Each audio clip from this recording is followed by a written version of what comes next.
അമ്മ എന്ന് പറയുമ്പോൾ എൻ്റെ അമ്മ ഡയന, ഡോക്ടർ ഡയന, ഈ നാടിൻ്റെ ഡോക്ടറായിരുന്നു അമ്മ. അപ്പോൾ അമ്മയുടെ മെമ്മറീസ് എന്താ പുതുക്കുക എന്നുള്ള ഐഡിയയിലാണ് നമ്മൾ ഇതൊക്കെ വെച്ചിരിക്കുന്നത്. അമ്മ എന്ന് പറയുമ്പോൾ ഇപ്പോൾ എല്ലാവർക്കും ഓർമ്മ വരും അമ്മയുടെ ഒരു പട്ടുസാരി, രണ്ട് സൈഡും കുത്തി മുക്കുത്തി, അമ്മയുടെ കുങ്കുമ പൂക്കൾ. അപ്പോൾ അതെല്ലാം ഒന്ന് മെമ്മറൈസ് ചെയ്യാൻ നമ്മളിവിടെ ഒന്ന് വെച്ച് റീക്രിയേറ്റ് ചെയ്യുന്നതാണ് നമ്മളിവിടെ. അമ്മ ബുക്കൊക്കെ എഴുതിയിട്ടുണ്ടായിരുന്നു, അതാണ് അവിടെ നമ്മൾ വെച്ചിരിക്കുന്നത്. അമ്മയുടെ വലിയ ആഗ്രഹമായിരുന്നു. അതെ, ബുക്ക് പബ്ലിഷ് ചെയ്യുക എന്നുള്ളത് ഒരു വലിയൊരു ആഗ്രഹമായിരുന്നു.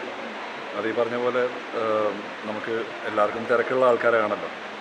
അപ്പോൾ ഞാനീ പറഞ്ഞ പോലെ ജീവനോടുള്ള സമയത്ത് നമ്മളെ പാരൻസിന് വേണ്ടി മാക്സിമം ജീവിക്കുക, അതാണ്.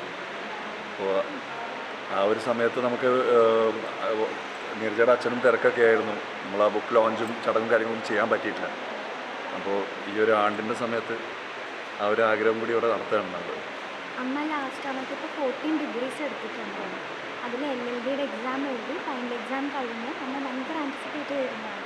റിസൾട്ട് വന്നപ്പോൾ ഷീസ് ഹാപ്പി. അമ്മ എത്ര വയസ്സുണ്ടാവും? 56 ആണ്. 56. അമ്മയുടെ ഏറ്റവും വലിയൊരു ആഗ്രഹമായിരുന്നു, അതായത് നമ്മുടെ കാറിൻ്റെ ബാക്കിൽ ഡോക്ടർ എംബ്ലം വേണം, അതേപോലെ അഡ്വക്കേറ്റിൻ്റെ എംബ്ലം വേണം. ഈ പറഞ്ഞ പോലെ എപ്പോഴും പല ആൾക്കാർക്കും പല താല്പര്യങ്ങളാണല്ലോ. അപ്പോൾ അമ്മയുടെ ഒരു താല്പര്യം എന്ന് പറയുന്നത്, എന്നോട് പറയുന്ന എപ്പോഴൊരു കാര്യം എന്ന് പറഞ്ഞാൽ പഠിക്കാൻ പ്രായമില്ല, ഏത് പ്രായത്തിലും പഠിക്കാം. അപ്പോൾ അമ്മയുടെ ജീവിതം മൊത്തം പഠിക്കുക തന്നെയായിരുന്നു. ഈ 14 ഡിഗ്രികളും കാര്യങ്ങളൊക്കെ എടുത്തു പഠിക്കുക തന്നെയായിരുന്നു.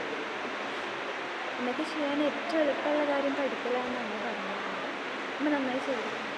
അപ്പോൾ ചെയ്ത് കൂടുതൽ വീഡിയോ ഇടുമ്പോൾ എല്ലാവരും വരുന്ന കമൻസ് എന്താണെന്ന് വെച്ചാൽ ഈ കുട്ടിയുടെ കാര്യമാണ്. അപ്പം അതിപ്പോൾ അതിൻ്റെ മനസ്സിലായോ അമ്മ കണ്ടിട്ട്? അപ്പോൾ അതിൻ്റെ എന്താ പറയുക, അമ്മയുടെ ഒരു ഇതിന് പക്ഷെ അമ്മ ഞാനത് കണ്ടല്ലേ വളർന്നത്.